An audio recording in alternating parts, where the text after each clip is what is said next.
En la clase anterior estuvimos viendo strings y concatenaciones. En esta clase vamos a ver algunos de los métodos más comunes de los strings. ¿Pero qué son los métodos de strings o métodos de cadena?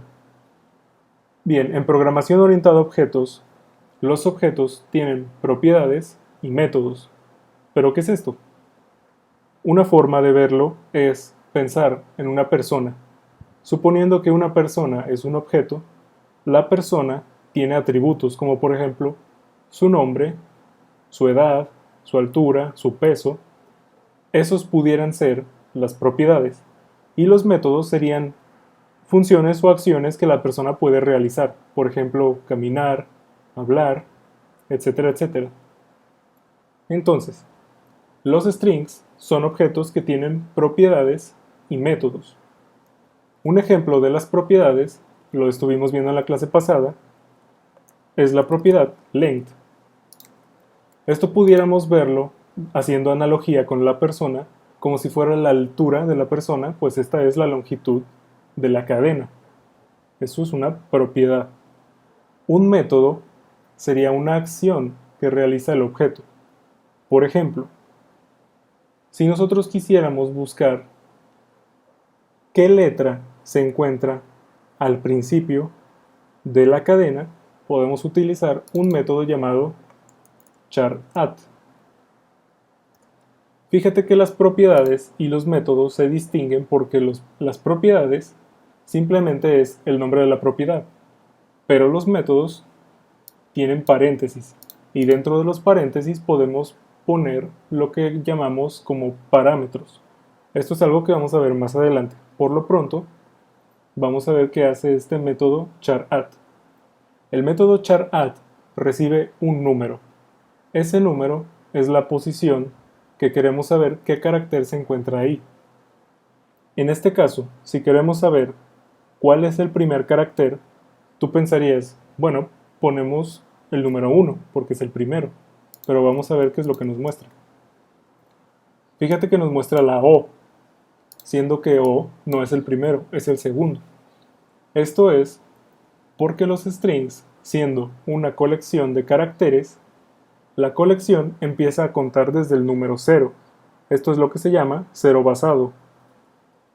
Entonces, si quisiéramos saber la primera posición, tendríamos que poner un 0. Y nos pone la H de hola, que se encuentra en ese 1 que estamos insertando mediante plantillas literales. Entonces, de la misma manera, si quisiéramos saber cuál es la última letra, ¿cómo lo podemos hacer? Porque claro, nosotros sabemos que esta cadena tiene, me parece que 31, 31, 32, vamos a ver. Efectivamente, la última es la T. Pero si no supiéramos el tamaño de ese string, entonces ¿cómo sabemos cuál es la posición final? Recuerda que los strings tienen una propiedad llamada length, que determina el tamaño del string. Entonces, el tamaño del string prácticamente es equivalente a la posición final, ¿de acuerdo? Pero fíjate que no nos imprime nada. ¿Qué está pasando? Te preguntarás. Bueno, recuerdas que los strings son una colección de caracteres cero basado, es decir, empieza en cero. Entonces, lógicamente, la última posición es el tamaño del string menos 1. Si ponemos char@, en la posición del total del tamaño del string menos 1, porque es cero basado, ahora sí nos está mostrando el último carácter, que bueno, no es la T, es la comilla. Vamos a hacer una impresión un poco más complicada. Primero vamos a imprimir el string completo, seguido de un salto de línea.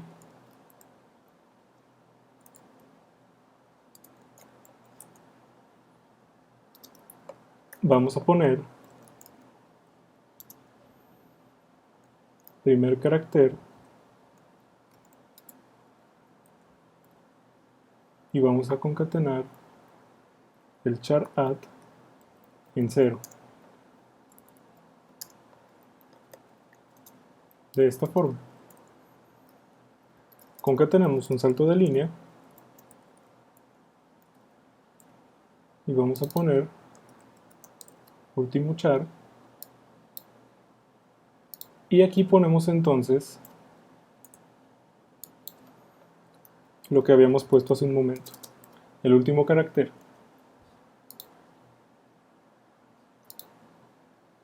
Aquí tengo un error. Vamos a ver qué está pasando. Claro, lo que está pasando es que olvidé cerrar el paréntesis de write.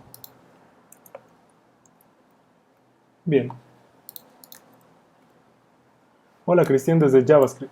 Fíjate, aquí no estamos haciendo magia, simplemente primero estamos mostrando el string completo, ¿de acuerdo? Le concatenamos un salto de línea. Este es el string completo y la siguiente línea nos pone primer carácter y le concatenamos el primer carácter usando char en 0 y concatenamos salto de línea. Esta es la segunda línea. La última línea dice último char y le concatenamos el último char y un salto de línea. Bien, podemos hacer, vamos a ver, document.write, vamos a poner otro método. Supongamos que queremos saber en qué posición se encuentra, por ejemplo, la letra J de JavaScript. Ponemos el string, ponemos punto para acceder al método y utilizamos en este caso el método indexOf con O mayúscula.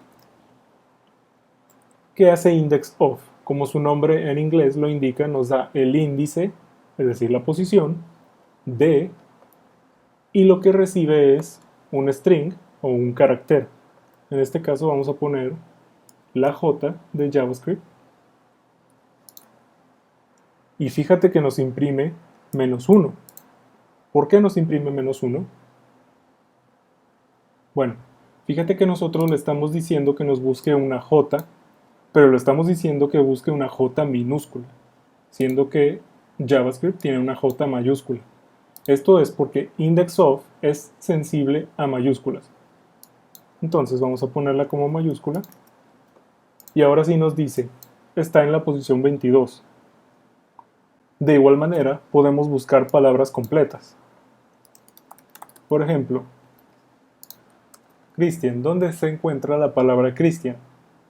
0, 1, 2, 3, 4, 5.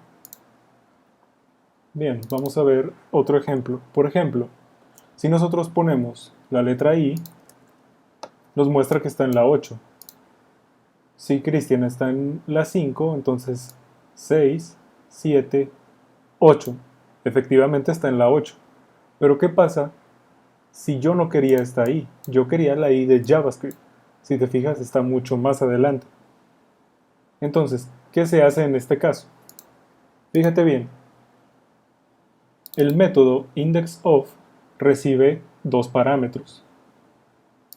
Todo lo que ponemos dentro de paréntesis en un método son parámetros. Este es el primer parámetro, que es la letra o el string que va a buscar. Si nosotros queremos pasarle otro parámetro, ponemos coma seguido del segundo parámetro.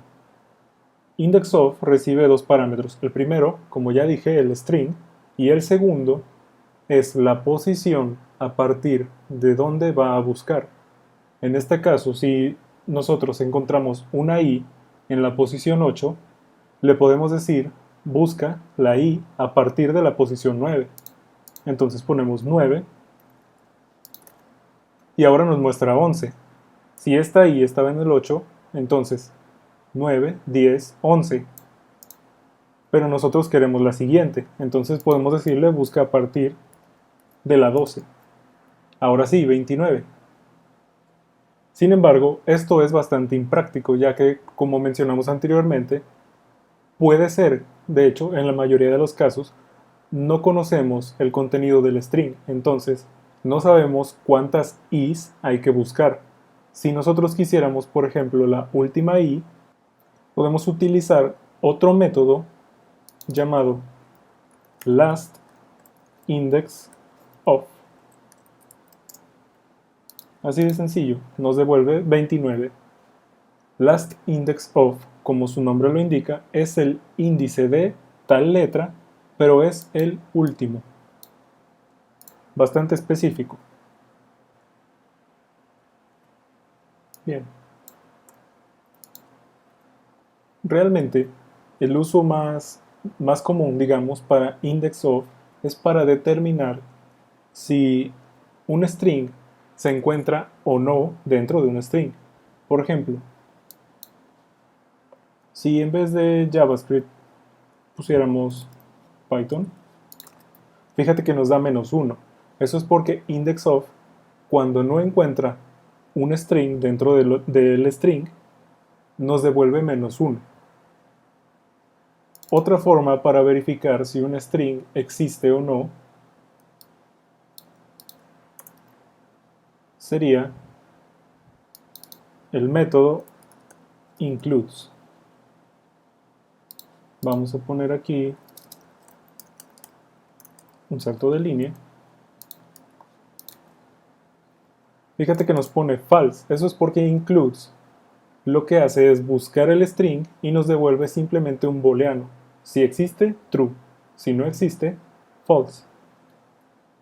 Vamos a ver, la diferencia radica en que includes devuelve un booleano y el método indexOf devuelve la posición. Si la posición no nos interesa, si solamente queremos saber si existe o no independientemente de dónde esté, es preferible que utilicemos includes. Estos son algunos de los métodos principales que utilizamos cuando queremos buscar un string dentro de otro string. Obviamente hay más, sin embargo no vamos a verlos todos en este curso. En la próxima clase vamos a seguir viendo más métodos para modificar strings.